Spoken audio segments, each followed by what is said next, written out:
Good evening, everyone. I'm Zack Hedrick. The I-35 Lindsay Street interchange is one of the most difficult challenges for drivers to maneuver. Well, as you can see, when it rains here on campus, it puddles. Students brave the soaked sidewalks and streets today to make the class on this wintry Wednesday. Thanks, Brant and Lauren. It certainly will be a short road trip for the Sooners as they head up I-35 to the city. It's only about a 30-minute drive, and the team left just about 30 minutes ago, so they should be there already, so no need to suffer from bus lag on this particular trip. It has been quite a temperature change the last 24 hours. Temps were in the mid-70s yesterday, and today they hovered around freezing all day long. Oklahoma is currently in a historic drought, but despite that, 2012 was a record year for shipping in and out of the Port of Catoosa. I spoke to a park ranger today here at Lake Thunderbird. While he couldn't go on camera, he did say that rainfall like this can help raise lake levels by half a foot. Susan Baumgartner is usually found in a room of 3 to 4-year-olds, but yesterday she found herself as a guest in the First Lady's box for the State of the Union address. Baumgartner has been teaching at Wilson Elementary in Oklahoma City for 20 years and is a strong advocate for a program called Universal Pre-K, an initiative to better prepare children for kindergarten. Although her fellow teachers did not find out until yesterday that Baumgartner would be a guest of the First Lady, they were ecstatic for her to receive this recognition. We were absolutely thrilled, and she is the perfect teacher to be chosen for that role because she has a long time, very experienced and very involved a pre-K teacher. She's an advocate for early childhood throughout the state and has been for a long time. Mrs. Corbett also said although there were no official watch parties for the State of Union address, her and some of her fellow colleagues here at Wilson Elementary saw Ms. Baumgartner during the State of Union address yesterday. Ms. Baumgartner remained in Washington to speak to Education Secretary Ann Duncan about the Universal Pre-K program. Reporting for OU Nightly, I'm Zack Hedrick. Some of the greatest ever in college football have taken this field.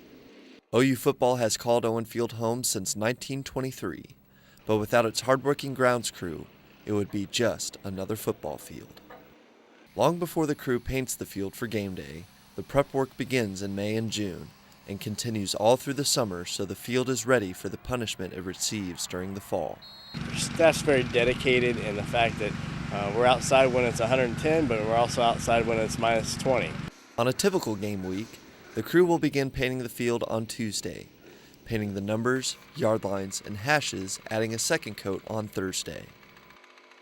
Wednesdays and Fridays include painting the end zone and interlocking OU, always starting in the south and working around to the north. It's the same process every week. We'll start with the south end zone and work our way around. I don't know if it's so much superstition. It's just it just seems to flow a little easier when we do that.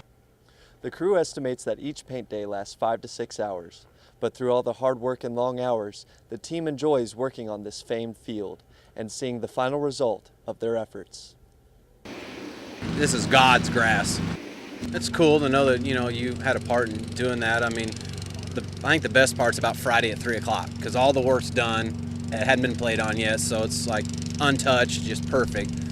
When the football season is over and the stadium is vacant for 8 long months, the grounds crew will be here, preparing OU's hallowed ground for another historic season. Zack Hedrick, OU Nightly. And I'm Zack Hedrick. Oklahoma lawmakers have developed an alternative plan to provide health care to uninsured residents. State health officials estimate the plan could help provide coverage to 150,000 uninsured Oklahomans. Governor Mary Fallin previously rejected an expansion of Medicaid, but today a spokesman said she is interested in providing other options to help the uninsured.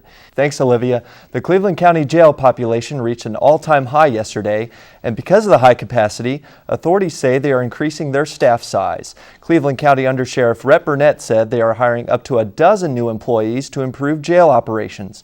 More than a quarter of the inmates are awaiting transfer to the Department of Corrections. Still ahead on OU Nightly, giant monitors have appeared throughout Gaylord Hall. We'll have the details on why they are going up.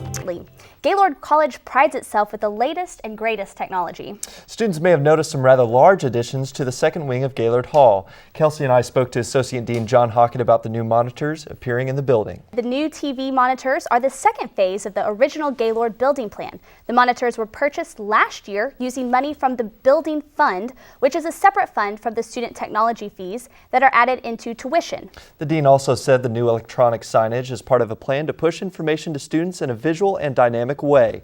2 monitors are already installed next to the Gaylord Auditorium, with 2 more planning to go up soon in the main lobby.